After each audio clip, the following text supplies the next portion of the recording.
Who's coming to the Delaware Oaks and Delaware Derby? When are the exotic animal races? Those filled up the grandstand last year. Are they doing it again? When does turf racing start at Delaware? And what about the Delaware Handicap?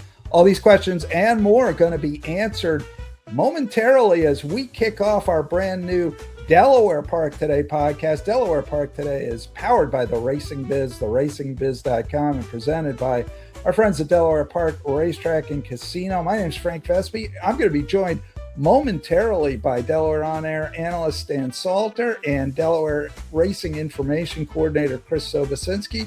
They're going to give us a preview of the Delaware Park meet, which kicked off last week and goes all the way into mid-October. So that'll be fun. We've got a fun conversation on tap with those guys. And starting next week, we'll be bringing in some trainers, some jockeys, some agents, different people from around the Delaware Park universe to give us their take on things.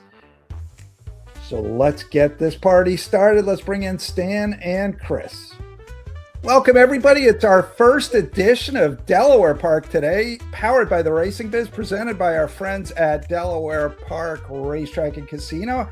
Happy to be joined by Stan Salter, and on-air analyst for Delaware Park, and Chris Sobocinski, long-serving racing information coordinator.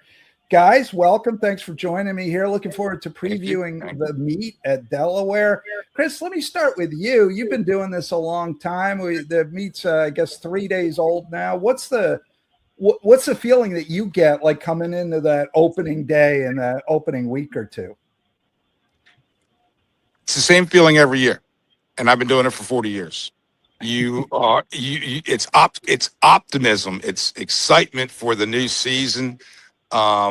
Winter's behind us, summer's in front of us, and all of the possibilities that lay in front of you when it comes to things that can happen at the races is there.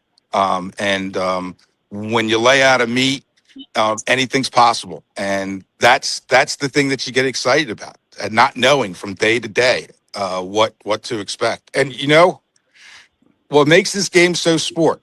Cool. What makes this sport so awesome? Something that happened yesterday with Jamie Ness getting his 5,000th win. He came into the day with 7 starters, and he needed 5 wins to get 5,000. And I know he wins races rapidly, but I don't think there's anybody in the country that thought he was going to win 6 out of 7 yesterday. Yeah. And you never know what to expect. And the really neat thing is a track like Delaware Park, even though we were prepared for it, we weren't prepared for it necessarily to happen that day and happen that quickly, especially that close to Parks, where he got his 4,999th victory. So you never know what to expect, and you never know how the horse racing gods are going to present it to you. But you just got to be ready, and you just got to be thankful that it sometimes when it comes your way. And that's what I look forward to with the meet.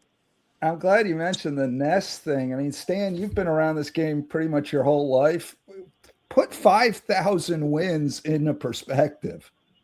That's a lot of hard work. We had his assistant trainer, Corey Jensen, here yesterday. We did an interview with him in the winner's circle following the 5,000th win for Jamie Ness. And even Corey said it, how hard that Jamie works. It's a 7-day-a-week, 365-day-a-year job.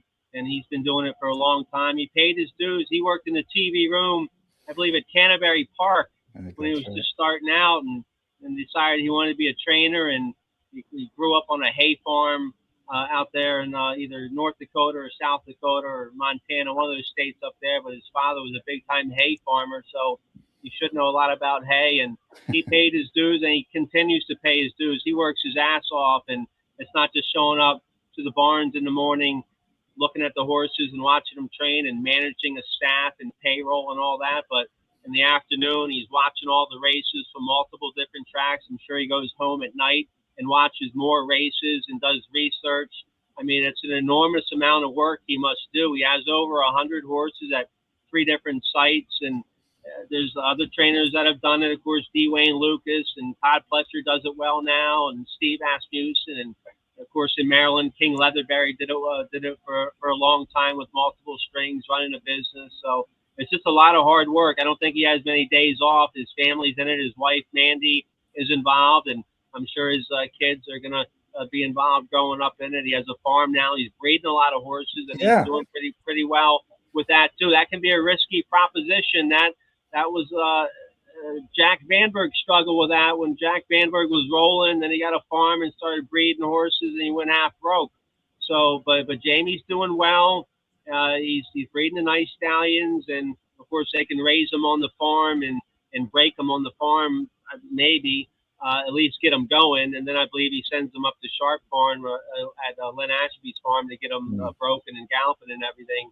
But he does a lot of the work on the farm himself with the horses he breeds, so that cuts the cost down a lot. But yeah, he's all in, and I congratulate him. It's a testament to a lot of hard work and a lot of talent. He knows how to pick races and pick horses. Look at all the claims, the great claims that he's had. Of course, Spike Zone won yesterday. Spike Zone's been one of his winningest horses the past couple of years. I believe Spike Zone won 11 races a couple of years ago. In 2024, he was 9 for 11 in the money last year. That's just one of many very astute claims that Jamie Ness has made, and so I'd love to see him. You know, Bobby Frankel started out as kind of a claiming trainer like Jamie Ness, but Jamie Ness has evolved. He has a lot of nice allowance horses and stakes horses, and he's breeding horses. So it'd be cool to see him get a real big horse one day and end up on the Triple Crown Trail, going to the Kentucky Derby or the Preakness or the Belmont. We can say we knew him when he gets up on the big stage one day, which I bet he will probably.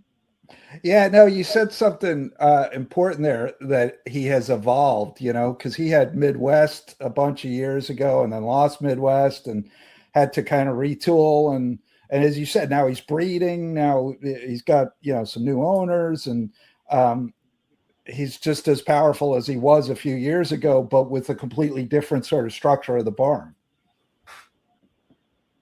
Yeah, he's all in. He has some good owners. His one of his main owners, Madison Avenue Racing Stable, John Whitty. He's here at Delaware lot in the Del Cap room, so it's good to see one of his main owners here. And I don't know the Morris Cronin Jr. guy, Jagger Inc. Of course, that's Ness with his Dallas Cowboy colors. I won't hold that against him too much. I grew up I was a Colt fan until Irsay took him out midnight on a Mayflower van back in '83. Then I grew up a Redskin fan. So the cowboy colors are a bit much, but my brother's a big Dallas Cowboy fan, so I guess that's all right. But it's good to see those colors. Paco Lopez, the Preakness winning jockey who was here yesterday, won 3 races for Ness.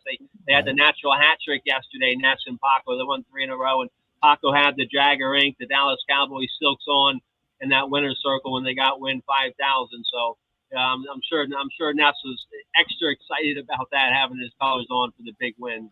Yeah, that's probably right. He picked up Cassius King as a client. He's got a few horses for Cassius King over the winter, and I noted that. Yeah, just because of Cassius King's connection to Fleet Alex. Not saying they're going to get another Fleet Alex, but who knows? And I remind Jamie Ness all the time, he's buddied up with that Spectacular Bid. He needs Spectacular Bid. Once he gets that, he's buddied up. Yeah, it's interesting. It's sort of like King Leatherbury needed Ben's Cat at the end of his career to get people to kind of revisit how good he was and get him into the Hall of Fame. So you do need that big horse if you want to get kind of over the other interesting thing about Ness is that he's 9th on the all-time win list. And every name above him, I believe, is in the Hall of Fame. So even if he doesn't get a big horse, I got to think he's on a Hall of Fame trajectory. It's a lot of wins. It's amazing how fast he does it too. You had it in the release you put out, Chris. It's like, you know, every couple of years, another 1,000 wins. It seems like it's remarkable. It was 3 years ago that he got 4,000. Yeah, remarkable. Well, he's going for his whatever it is 100th consecutive Delaware Park training title. Yeah. How many is it now, Chris? He won 12 or 13 in a row. He's got 11 straight, 13 overall. 13 overall, 11 straight. Which broke the records, which were previously held by Buddy Delp.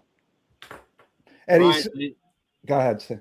Yeah, so you're right, Chris. He's already beaten Buddy Delp's records. Now he just needs that big horse, and he's getting good owners. Cassius King, I believe Super C is a new owner for him now. Also, Super C was down in Maryland, so yeah, he'll get some big owners. He'll get a couple shots with some big horses. They're hard to come by. my dad always wanted the big horse, and I think the best race he ever won was an allowance race at Laurel with a half blind horse. So it's so hard. It's so hard to get a big horse. Bill Donovan, he finally got one at the end of his career. He had a long career, and he got lost code at the end of his career. So but it's hard to come by a big horse like that. But hopefully Ness will come by one. He got some nice ones now, Spike Zone and all those other nice horses he has. All those three that won here yesterday, they're all big horses. Even if they're not graded stakes winners, a nice racehorse is a nice racehorse, and when they're winning 6, 7, 8 races a year for you, like a lot of those Ness horses are, those are big horses. So he already has some big horses. That was a salty allowance, that race that Spike Zone win yesterday. You had was it St. Jude for Benny Perkins is a nice horse. I mean, that was a pretty nice group of, wasn't a big field, but those were talented horses. Yeah, absolutely. Yeah. St. Jude might have needed the race. He rallied late to finish well, so keep your eye on him. That next time, St. Jude, he trains well here at Delaware Park for Benny Perkins. So yeah, there's some nice runners, and then that gray horse that was second. I Bold forget. Diversion. That horse, I didn't think he'd run that well, but he ran a big race. For all intents and purposes, that's a prep for, we have a race on June 13th to go in 6 furlongs. It's the stakes race. The name, I don't have it off the top of my head of the name of the race. But also, for all intents and purposes, that's a prep for that race, I believe. Yeah. The Alapocus? The Alapocus run, yeah. Alapocus run, 100,000, 3 and up, 6 furlongs. That's one of the undercard stakes for a big Delaware Derby day. I'm looking forward to that day. I'm sure Ness will have some big runners in there, and I'm sure a lot of big trainers will have some horses in there. I was just down in the racing office, and they gave me a couple names for some of those big races that day. Well, let's talk about that. You guys inaugurated Delaware Derby last year for the first time, put it on the card with the Oaks. The Oaks has always been sort of one of the big fixtures of the meet. That was a home run idea. You had a huge day handle-wise. You had a nice field that gathered for the first Delaware Derby coming up June 13th. I'm guessing, Stan and Chris, if you've heard, I'm guessing Big Cuddle is probably going to be looking at that race after a nice win in the Sir Barton for Gary Capuano, who's got a string up there. What are you hearing, Stan? Yeah, they told me Big Cuddle, the Sir Barton winner, he's pointing towards the Delaware Derby. So that'll be a nice horse in there. I'm sure Gary will have some other nice stake runners running that day. He's been locked and loaded up here the past few years at Delaware Park. He's had some real strong meets. He was stabled up here all winter long here at Delaware Park. He schools a lot of his young horses with our great gate crew that we have here at Delaware Park. So yeah, Gary will have another strong year. He's got some young horses out here that are pretty nice. So he'll have some runners in there. Big Cuddle for the Delaware Derby. We were thinking, I was asking if maybe a guy like Riley Mott might bring Incredible here to the Delaware Derby. Maybe give him just a little softer spot than the Kentucky Derby or Preakness that he's been running in. And the guys in the racing office thought maybe he could show up with that horse or the other horse he has that won the Wood Memorial. I'm forgetting the name right now, but so Riley Mott. Albus, yeah. Albus, okay, there you go. So Riley Mott might show up here with some. We're not going to get him. He'll be one of the favorites in the Belmont Stakes, but I've liked Chief Wallaby since his maiden score last January at Gulfstream going 7 furlongs. Mott actually had 2 first-time starters win that day. Chief Wallaby going 7 furlongs, and he also had a gun runner that won first time out that day going long in the maiden special weight thunderously. That horse is on the shelf, I believe. But Chief Wallaby, after the big maiden win, he ran his eyeballs out and just got beat in the Fountain of Youth. Same thing in the Florida Derby, just got beat after running his eyeballs out. He almost got knocked over a couple times in the Kentucky Derby. He had a brutal trip in the Kentucky Derby and still managed to finish 4th. He needs a confidence booster. I wish he'd come to the Delaware Derby. He'd be the favorite and probably be one of the horses to beat. But he's going to go to the Belmont, it looks like, and he'll be one of the favorites for the Belmont. That's what, a $2-3 million purse, so I can't fault the connection for going there. But he's been my favorite 3-year-old all year long, Chief Wallaby, so I'll be rooting on him in the Belmont. But Bill Mott's one of my favorite trainers. It'd be great to see him show up here on our big Delaware Derby, Delaware Oaks Day, and I'm I'm rooting on his son, Riley Mott, who's off to a good start as a trainer. So we'll have all the big names here on that day. For the Delaware Oaks, that race is shaping up to be a good race. That's a grade 3 for the 3-year-old fillies. And we have a horse that's stabled here at Delaware Park for trainer Andy Simov, Jumping the Gun. She was recently a strong second behind the favorite in the Black Eyed Susan down at Laurel. So they're, knock on wood, as she continues to do well and train well, they're aiming towards the Delaware Oaks. Now, the Black Eyed Susan was 9 furlongs. The Delaware Oaks is only a mile and a 16th, so it's a 16th of a mile shorter. I think that might help Jumping the Gun. She's by gun runner, and the older they get, it seems like the better they get and the longer they can go. But in her route races, she's made huge moves around the far turn. In her route debut last fall here at Delaware, she was making a big move around the far turn and couldn't get by the Brittany Russell filly Dazzling Dame. She ran a real good second in that grade 2 at Aqueduct last December, then had some time off. The comeback race down there at Laurel in April, the Weber City Miss, it looked like she got a little tired in that race after making a big move around the far turn. She was wide on both turns down there in the Weber City Miss. She still finished a good third, and then she ran a much stronger race in the Black Eyed Susan. The favorite one, Safi Joseph Jr., won that race. He's going somewhere else with the horse, with the filly that won the Black Eyed Susan. But Jumping the Gun, who was the runner-up in the Black Eyed Susan, she's pointing towards the Delaware Oaks. And Safi Joseph has another horse that he's pointing towards the Delaware Oaks. Not his Black Eyed Susan winner. I'm not sure where that filly's going, but Safi Joseph has a 3-year-old filly named Tahlequah, who most recently won a maiden special weight at Oaklawn. She's won 4 times. She's 4 for 4 in the money, and most recently just broke her maiden in a maiden special weight at Oaklawn.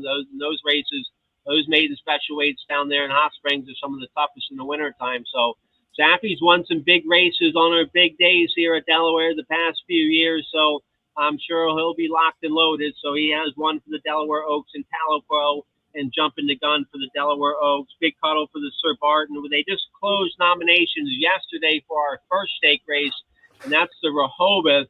That's going to be run a week from this Saturday, and that race closed with 36 nominations. That's for filly and mares 3 and up, going 6 furlongs for 100,000. So our stakes action gets going a week from this Saturday. Hopefully we'll have some nice weather and be on the turf. And then, of course, we're all looking forward to the big day, Delaware Derby Day. The crowd last year, Chris, was amazing for our inaugural Delaware Derby Day. You think we can top it this year? Oh, we're definitely in the wheelhouse for it. It's the perfect time of year. We hit on something good last year, and we can definitely build on it again this year. The local crowd definitely responded tremendously well to the concept of a derby and to celebrate everything that's good about this state and Delaware. We had a hat contest that was themed after Delaware Derby, and the locals really embraced it. We had a good, fun, casual crowd, and you mixed it in with a couple of horse players, and that's how you got a record handle. So I think we're definitely shaping up for another possibility of having a good day. Of course, this is the racetrack, so you got things like the weather and everything else you got to worry about. And the local schedule is a little bit more crowded in terms of high school sports and graduations and stuff like that. But I still think there's people are going to want to get out and have a good time. Also, too, that same day, later after the card, we're going to have a FIFA Cup watch party that night out in the Groves, so people can watch the World Cup soccer game. So we should get a good, vibrant, energy kind of crowd for that day, and I'm pretty excited to see what happens. And if you're into America's 250th birthday coming up on July 4th, we're going to have a nice Uncle Sam ceremony and presentation. I believe we're going to do that again at the beginning of Delaware Derby Day, and then again on July 4th day, which is our Safari Sprint. We did it a couple times last week, last Wednesday and Saturday. We had our head outrider Lance out there with his 2 trusted assistants. Lance was dressed up as Uncle Sam, and his 2 other outriders were carrying the American flags, and they came galloping down the stretch and then stood in front of the American flag and the 250 flag that we have hanging out there in our infield. That's a cool looking 250th anniversary flag they have out there. Our president and general manager of Delaware Park, Terry Glabaki, she's very excited about the 250th anniversary that's coming up. So And perhaps maybe some more special surprises we'll have coming for you for that. But we'll have the Uncle Sam ceremony again, I believe Delaware Derby Day in July 4th.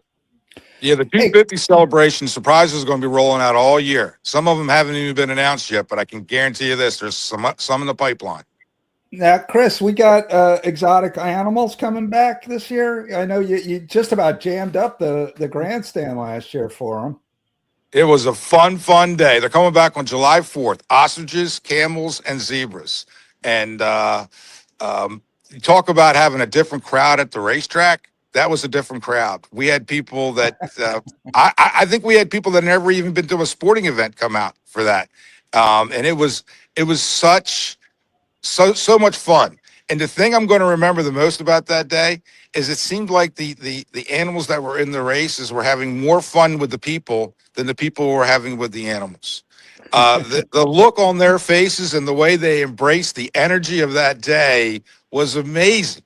I mean, it reminded me of going home and the way my dog reacts when he sees me when I come in the house for the first time. There was just so much energy and joy, and I saw that in those animals that day, and I'm never going to forget that. That was really neat. Yeah, that's very cool. I was watching it, online, and I'm looking. I'm like, is that grandstand full? I've never seen that grandstand full. It was absolutely packed. It looked like, which was very cool to see. I've been here for 40 years. I even been here as a child. I grew up here. My father said I got my diapers changed at Delaware Park. The only time I can ever remember a crowd that big was, I believe I was 8 years old. They had a Forgo retirement party at Delaware Park. And I remember I was all the way at the end of the grandstand by the 8th pole. Mm-hmm. And that's the last time I remember a crowd that big that filled up the grandstand that much. Yeah, that's very cool.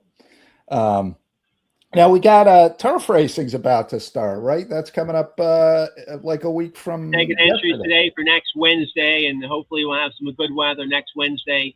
Will be our first turf day. Hopefully we'll have 3 nice. Well, if we have nice weather when we're on the turf, we'll have big fields. Our turf races always have big fields, sure. So hopefully weather permitting, next Wednesday we'll get back on the turf, and the turf course looks phenomenal. Our turf guy, Roy Guzman, he's done a great job. I was clocking horses out there all winter long when it was -12 for a month straight. All the turf course was all brown, had 12 inches of ice frozen on top of it. I'm thinking, my goodness, how are they going to get that thing back together? But sure enough, they worked on it all spring long, and the turf course looks phenomenal out there. So good job to our turf guy, Roy Guzman. And our main dirt track has been great so far. We've had a safe track so far, and the horsemen are saying good things about it. So great job to our track guy, Derek Pettinger, who's new here to Delaware Park. I believe he started sometime last fall or over the winter. So this is his first live racing season, I believe, for Derek Pettinger, and he's doing a good job so far. So hopefully next week we'll get back on the turf. Yeah, that'd be great to see. As you say, you always get big fields for the turf races. Now you guys have both been handicapping Delaware for a long time. If somebody's somebody's new, they're like, I think I'm going to try Delaware this season. Any handicapping tips, anything they should look for that, maybe is a little different? Well, I'm a big trainer guy. I like to go with my favorite barns and jockeys, but of course the horse is the most important thing. So it's all about the PPs. I don't really believe in biases too much. I know sometimes some people say there's a speed bias or a closing bias, but then you see horses buck the bias trend all the time. So I've never really been a big bias guy. I'm pretty open-minded for every race I handicap, and we'll see how that works out for me. So far, I did okay opening week. I was 0 for 2 on my pick 5s yesterday. I got my best bet home yesterday. Who was that? Who was my best bet yesterday? It was a Jamie Ness horse. Chelsea Wall, the old 8-year-old mare, Chelsea Wall, picked up like her 14th or 15th lifetime win yesterday with Jamie Ness. She was my best bet. So Jamie Ness, he wins a lot. Michael Stidham, Andy Stimoff, one of my favorite trainers here. Greg Compton's had some big years the past couple of years here. Yep. Ned Allard had a nice winner yesterday. that paid a nice price. I overlooked that horse yesterday. Glows in the Dark, one from the New England Hall of Famer Ned Allard, who's now speaking about maybe a guy who's maybe not even one horse short. He should probably be in the Hall of Fame already. I looked up his win total one time last year. It's outrageous. Chris, it's big. What's Ned Allard's win total? I want to say it's maybe in the like over 3,000 or over 4,000. Definitely over 4,000. I want to say it's maybe up in the 3,000, 4,000 range. I can look it up on my phone real quick. But he had Mom's Command back in the 80s. That's probably been his best horse. But he's maybe one other big horse away from being in the Hall of Fame. Ned Allard, he's one of our best trainers here. And he's in the New England Hall of Famer. That's a real Hall of Fame with people like Tom Brady and Bill Belichick. So he's not worried about the little dinky horse racing Hall of Fame. He's in the real Hall of Fame.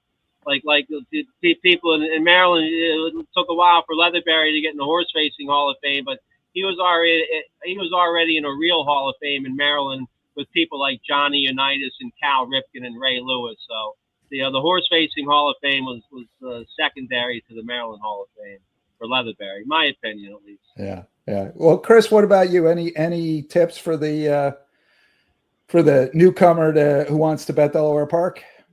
So I break it down into three categories. I break our racing down into turf racing / stakes, 2-year-olds, 3-year-olds, and then everything else.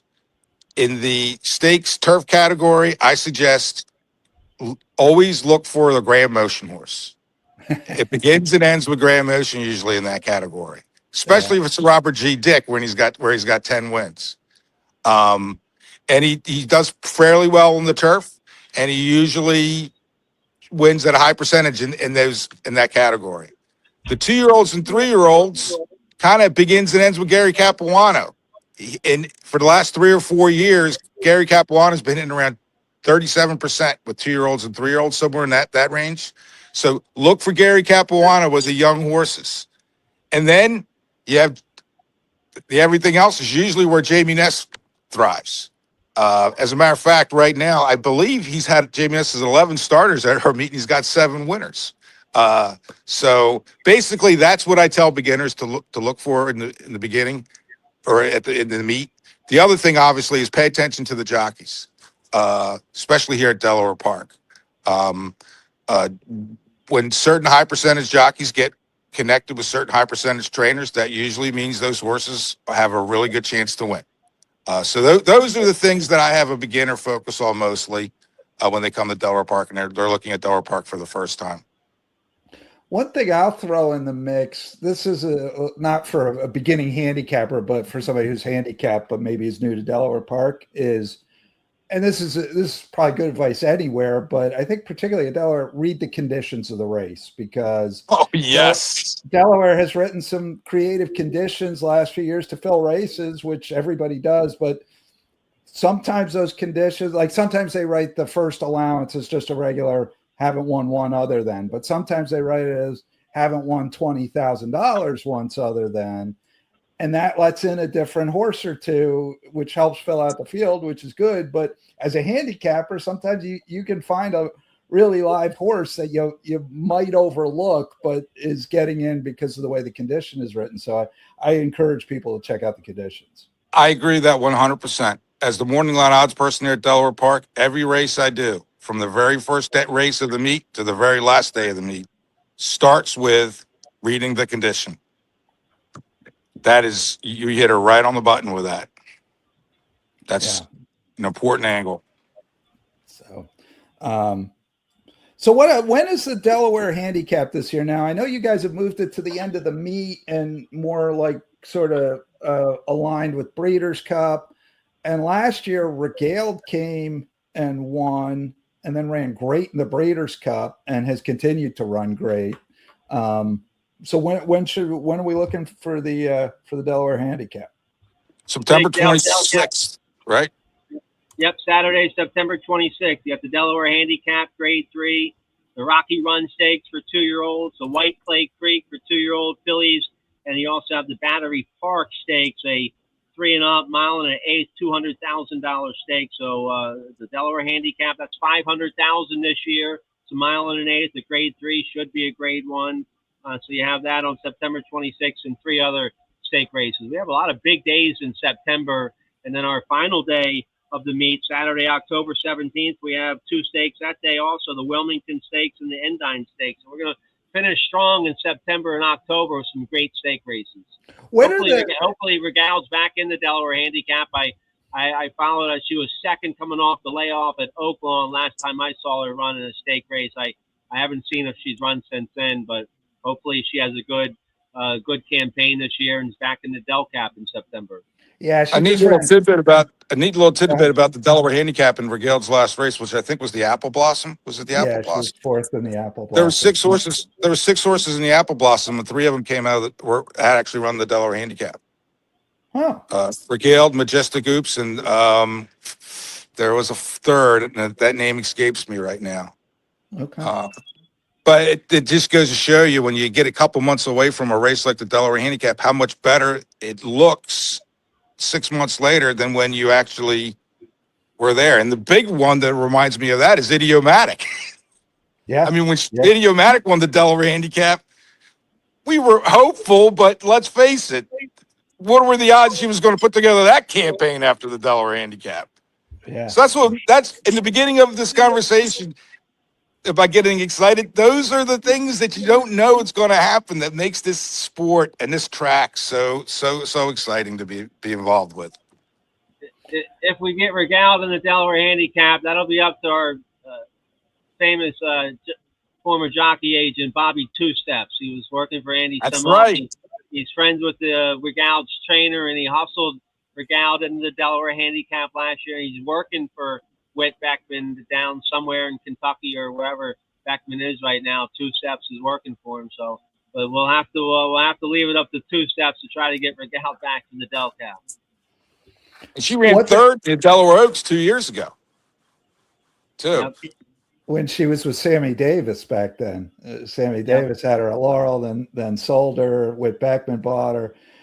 She, I think, in her second or third start with Whit, she won the Delaware Handicap and then finished third in the Breeders' Cup Distaff, which is a pretty nice sequence of things right there.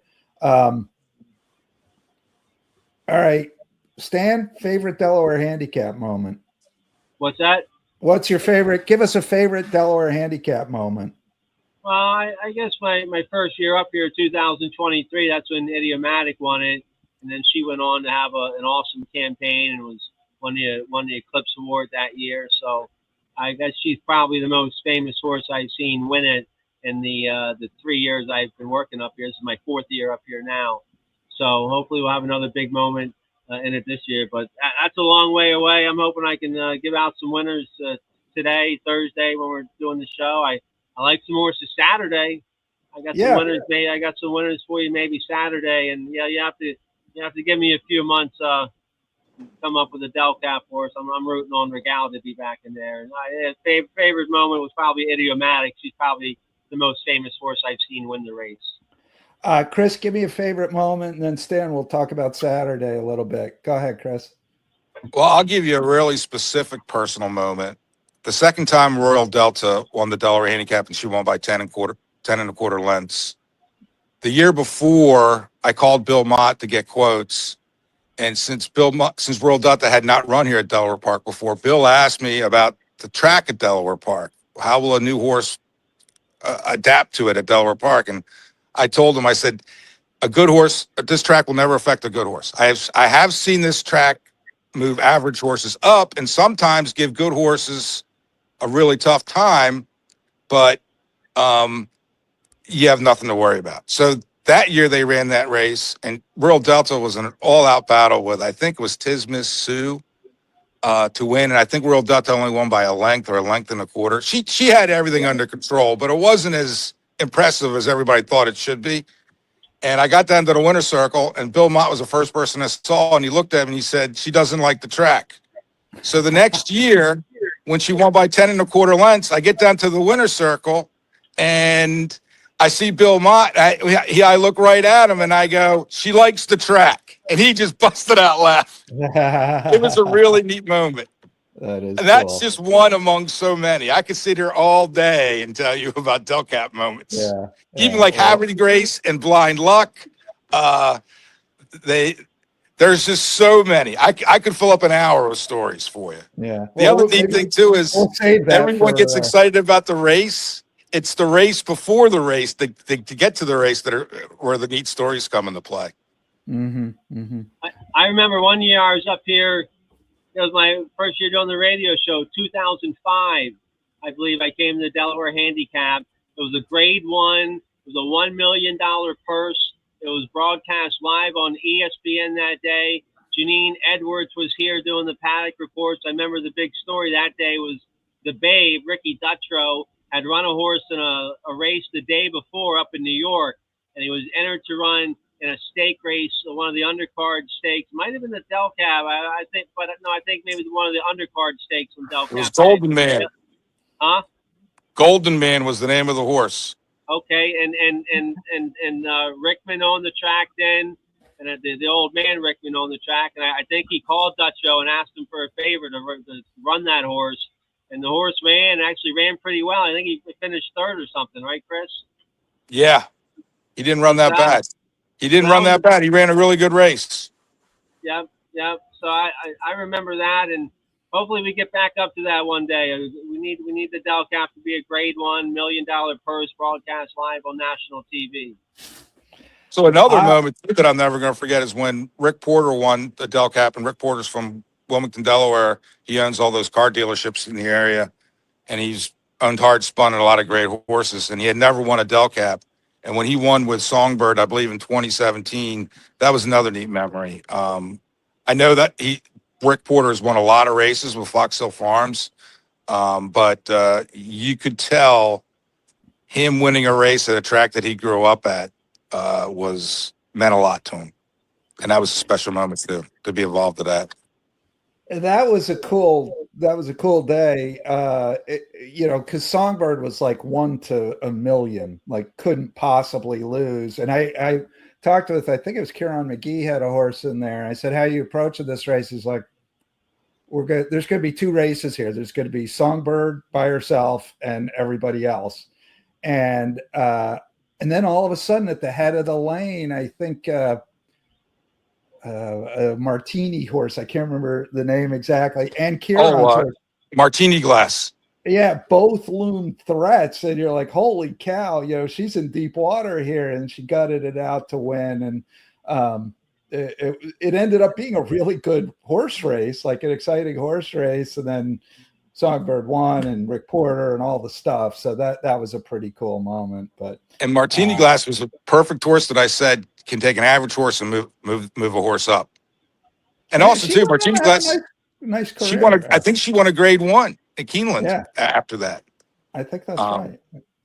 So, and it was also Songbird's last victory too before she retired. Yeah. So, now a lot of cool moments of the Delaware Handicap. We'll be talking about all that down the road, and we will be talking Delaware Derby, Delaware Oaks down the road, although not far down the road because that's coming up June 13th. But Stan, let's talk about Saturday a little bit.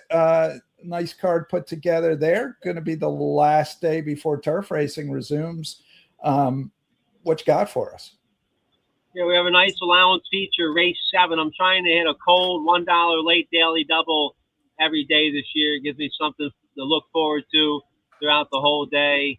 It's rough when you play a big early pick 5 and you get knocked out of the first race and kind of puts you in a bad mood the rest of the day. So I'm trying to hit the late daily double every day this meet here at Delaware Park. So I like the late double Saturday. Nice allowance race, race 7, 3 and up, first level allowance going a flat mile on the main track. Jamie Ness has a nice horse in there. Our Notion by Great Notion. That horse has a couple of recent seconds down in Maryland. Second in a starter allowance most recently. Martin Schwann's riding that horse. That horse should get a ground saving trip and run well.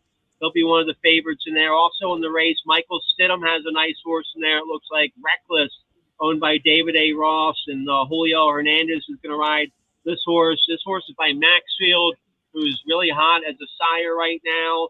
He's out of a Medaglia d'Oro mare. He had a nice maiden score at Oaklawn last February for Mark Cassey, and then switched to the Stidham barn. And ran an okay fifth against Allowance Company at Colonial back in March. Has been freshened up since then. Has been working at Fair Hill. I think Reckless should be a factor in there. And then the outside horse, Higher Sense, has won a couple decent races. Had a nice maiden special weight win at Laurel back in February. It was second against Allowance Company 2 starts ago at Laurel. It was 64-1 in the Federico Tessio, so that race was too tough.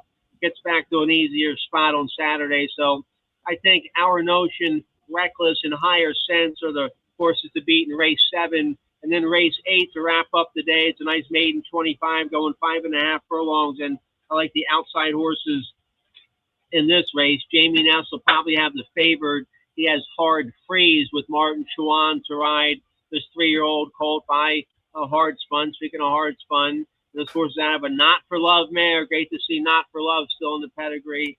But this horse ran an okay fourth on debut last September at Laurel, and then ran a decent second last September in the second start, going a mile and a maiden 45 at Laurel. He's been off since then. He's been working here at Delaware. He had a nice 101 and change work from the gate May 1st here at Delaware.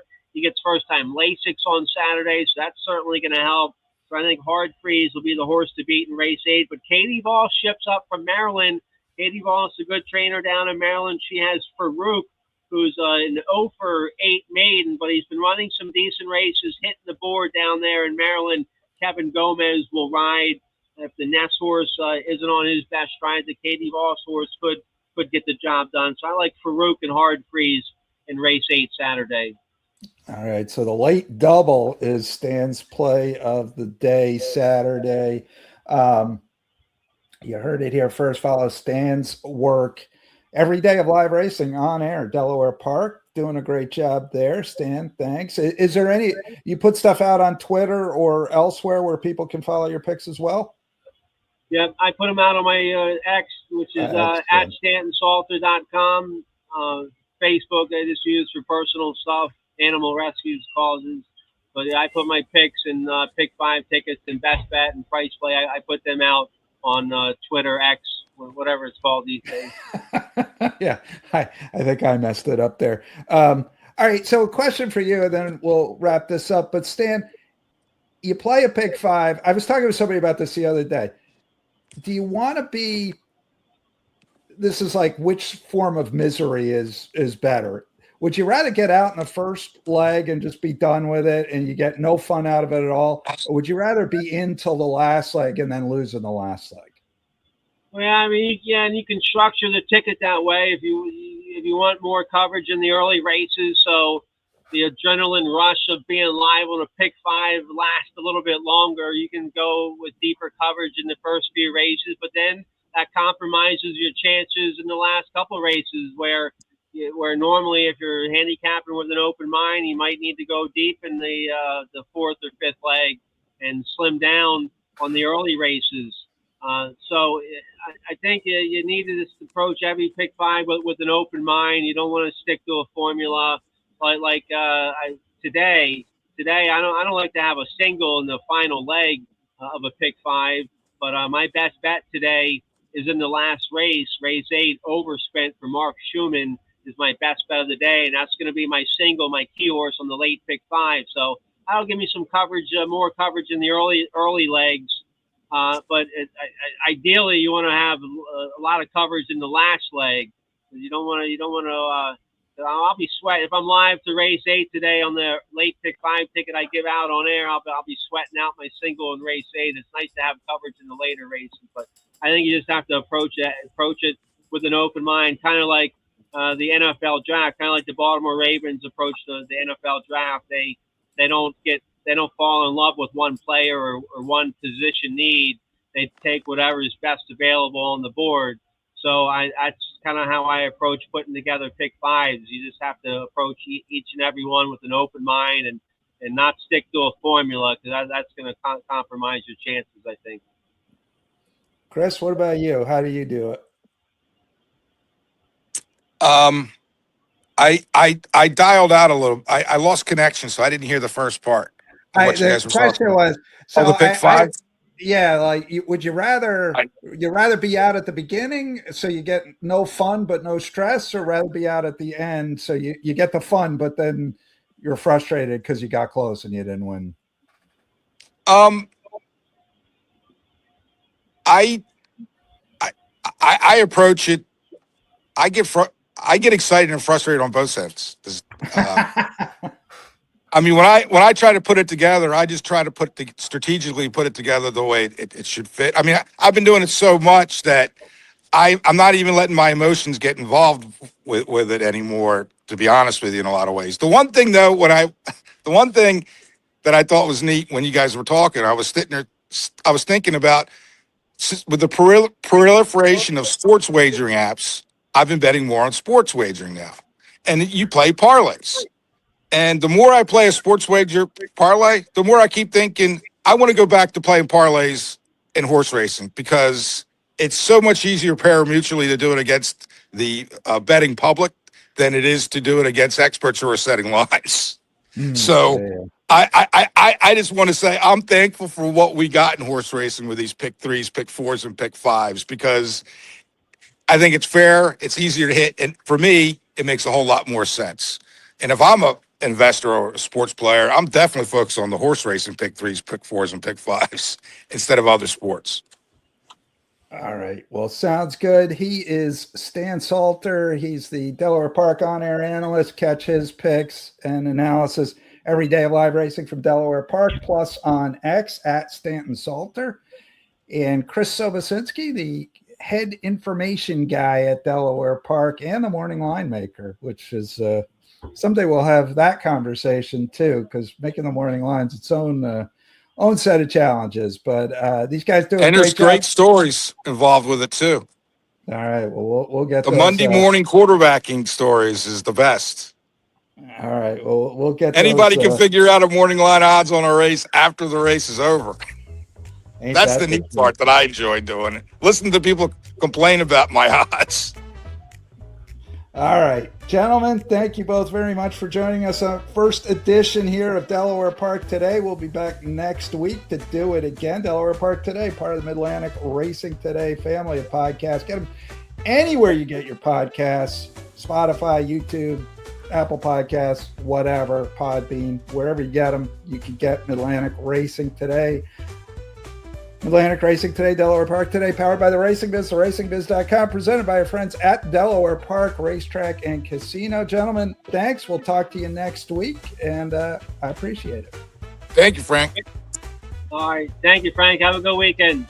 All right, that does it for our inaugural run of Delaware Park Today. First edition in the books. We'll be back next week with Delaware Park Today. Don't forget, Midlantic Racing Today family of podcasts also includes Maryland Racing Today and Charlestown Races Today. And we're going to be coming at you fast and furious over the next number of weeks on Midlantic Racing Today. So make sure you follow us again, wherever you get your podcasts. My name's Frank Vespi. We'll be back at you next week. Have a great weekend, everybody. We'll talk to you soon.